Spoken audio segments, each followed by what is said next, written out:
2022년부터는 5인 이상 사업장은요, 공휴일이 이제 민간 기업에도 똑같이 유급 휴일로 적용이 됩니다. 그래서 기존에 이제 우리 중소기업들이 연차휴가 대체 합의라는 걸 많이 하셔가지고 연차휴가를 이제 공휴일에 사용하게끔 그렇게 이제 서로가 합의를 해서 그렇게 사용하는 경우들이 이제 많이 있었는데, 이제는 더 이상 그렇게 할 수가 없기 때문에 이 연차휴가 대체 합의가 거의 쉽지 않다라는 겁니다. 물론 할 수는 있지만 이렇게 쉽지가 않다. 유급 휴일이 됐기 때문에 쉽지가 않기 때문에 이제 사업장 입장에서는 연차휴가 대체 합의가 아니라 연차휴가 사용 촉진이라는 걸 하셔야 됩니다.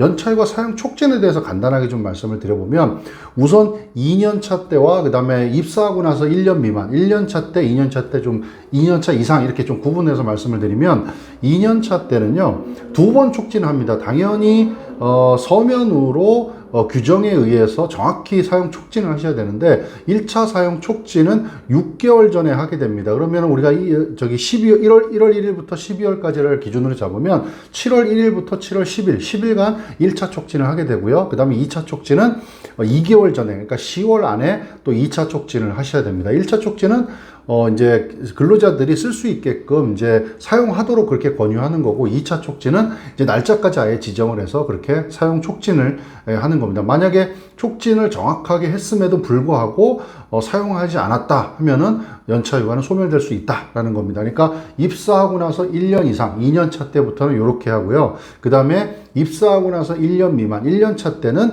똑같이 2번의 이제 사용 촉진을 하게 되는데, 첫 번째는 기간이 좀 다릅니다. 첫 번째는 3개월 전에 10일간 합니다. 그러니까 10월 1일부터 10월 10일 요 사이에 1차 촉진을 하게 되는 거고요. 그 다음에 2차 촉진은 1개월 전에, 그러니까 11월 30일까지 11월 달 안에 1개월 전에 2차 촉진을 이렇게 하게 되는 겁니다. 그래서 이 2번의 사용 촉진에도 불구하고 정확히 이제 서류상으로 정확히 규정에 적합하게 적법한 절차에 의해서 사용 촉진을 했음에도 불구하고 만약에 사업장에서 근로자들이 이 연차휴가를 사용하지 않았다 하면은 이거는 소멸된다, 이렇게 하시면 될 것 같습니다.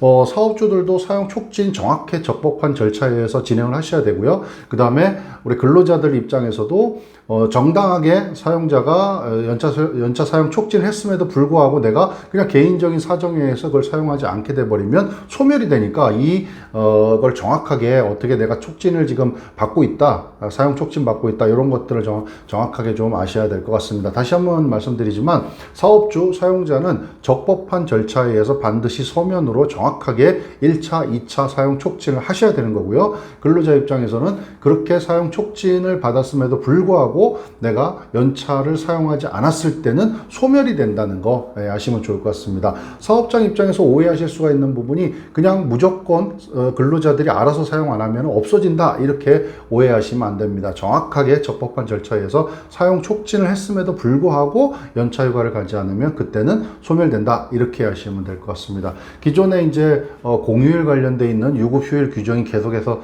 변경이 돼서 이제 올해부터는 5인 이상 사업장은 다 민간 기업들도 공휴일이 똑같이 법정휴일로 적용이 되기 때문에 이 연차휴가 대체 합의가 사용하기가 굉장히 쉽지 않습니다. 그래서 사업장에서는 연차휴가 사용 촉진, 만약에 비용으로, 돈으로, 수당으로 주지 않고 휴가를 보낼 그런 목적이시라면 연차휴가 사용 촉진을 통해서 근로자들이 휴가를 갈 수 있도록 그렇게 규정으로 해서 만들어서 진행을 해 주셔야 될 것 같습니다.